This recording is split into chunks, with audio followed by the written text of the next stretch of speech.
नमस्कार. आज महिला दिनानिमित्त मी तुमच्या समोर एका थोर आईची म्हणजेच श्यामची आई यांची एक कथा सादर करणार आहे. अध्याय आहे अर्धनारी नटेश्वर.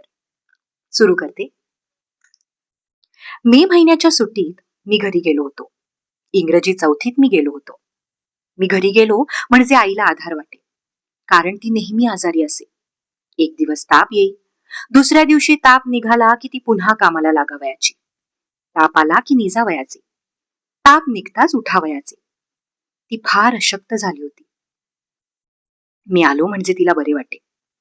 मी तिला पाणी भरण्यास धुणे धुण्यास मदत करीत असे. अंगणाची झाडलोट करीत असे. आईचे पाय चेपायचे हा तर सुट्टीतील माझा नेमच झालेला असे. एक दिवस बाहेर स्वच्छ चांदणे पडले होते. जेवणखाणे झाली होती. वडील जेवून बाहेर गेले होते.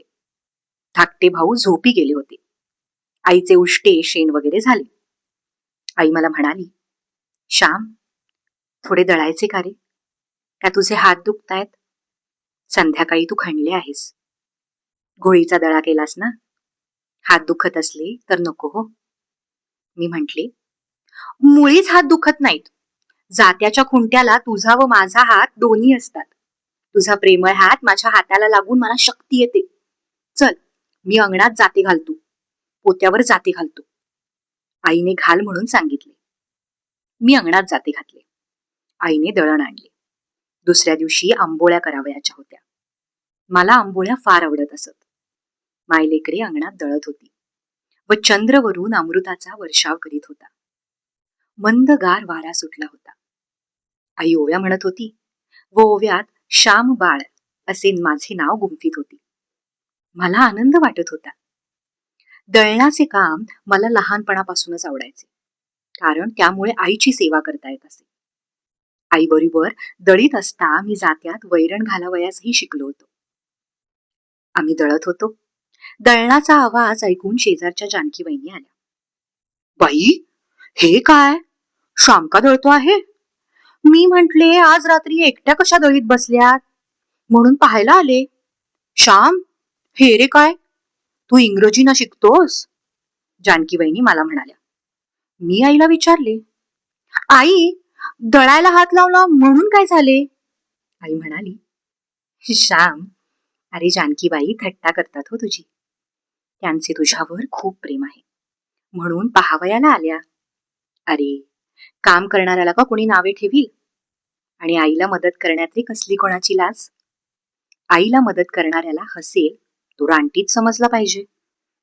तुझ्या भक्ती विजयात जनाबाई बरोबर प्रत्यक्ष पांडुरंग नव्हता का दळायला लागत?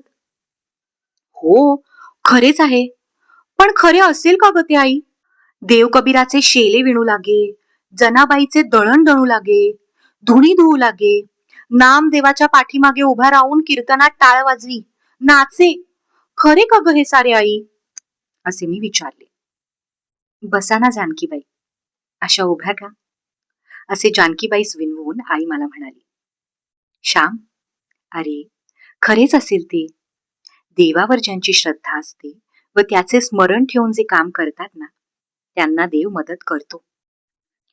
तू मला मदत करीत आहेस ती देवानेच पाठवली. मे महिना आला की देव मला मदत करण्यासाठी तुझ्या रूपाने जणू येतो. अनेकांच्या रूपाने मदत करावयास देव उभा राहतो. कधी श्यामच्या रूपाने, कधी जानकीबाईच्या रूपाने. आई, मला भेटेल का ग देव? मी एकदम विचारले. पुण्यवंताला भेटतो. पुष्कळ पुण्य करावे, सर्वांच्या उपयोगी पडावे, म्हणजे देव भेटतो हो. आई म्हणाली. जानकी वहिनी मला म्हणाल्या, श्याम, का बोवा वगैरे व्हायचे आहे की काय? मग शिकतो आहेस कशासाठी? इंग्रजी शिकवून चांगली मोठी नोकरी कर. आईला नोकरीवर ने. मी म्हंटले, मला साधू व्हावेसे वाटते, भक्त व्हावे असे वाटते. आई, ओम नमो भगवते वासुदेवाय हा मंत्र जपत ध्रुव बसला होता. मी बसलो तर मला भेटेल का ग देव?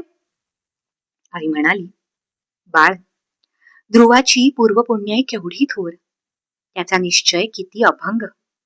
बाप राज्य द्यावयास लागला तरी तो माघारी फिरला नाही. इतके दृढ वैराग्य कोठून आणावयाचे? या जन्मी चांगला माणूस होण्याचा प्रयत्न कर, मग केव्हा तरी देव भेटेल. जानकीबाई म्हणाल्या, श्याम, सोड, मी लावते हो हात, दमला असशील तू. मी आईला म्हंटले, आई, तूच जरा हात सोड, जानकीबाईंनी व मी दळतो. जानकीबाईंनी, मला वैरण घालता येते, डोळे मिटून सुद्धा घालता येते, मी आता तरबेज झालो आहे. आई, सोड ना हात थोडा वेळ. मी आईचा हात सोडविला व जानकीबाईंनी आणि मी दळू लागलो. मी वैरण घालू लागलो. जानकीबाईंनी, पहा कसे पीठ येत आहे ते, डोळ्यात घातले तरी खुपायचे नाही, पहा ना. मी त्यांना म्हणालो. जानकीबाईंनी आईला म्हणाल्या, बाई, श्यामला तुम्ही अगदी बायकोच करून टाकलेत. आई म्हणाली, माझ्या घरात कोण आहे मदत करावयास? अजून सून थोडीच आली आहे घरात. श्याम नाही मदत करणार तर मग कोण करील? जानकीबाई, बायकांना कधी कधी पुरुषांची कामे करावी लागतात, त्यांना कमीपणा थोडाच आहे. श्याम मला डाळ तांदूळ निवडावयाला लागतो, धुणी धुवायला लागतो, भांडी विसळायला, सर्व कामात मदत करतो.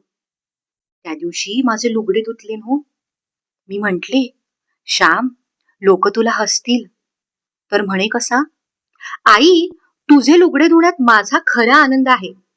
तुझी चौघडी मी पांघरतो ना, मग धुवावयाला का लाज वाटेल?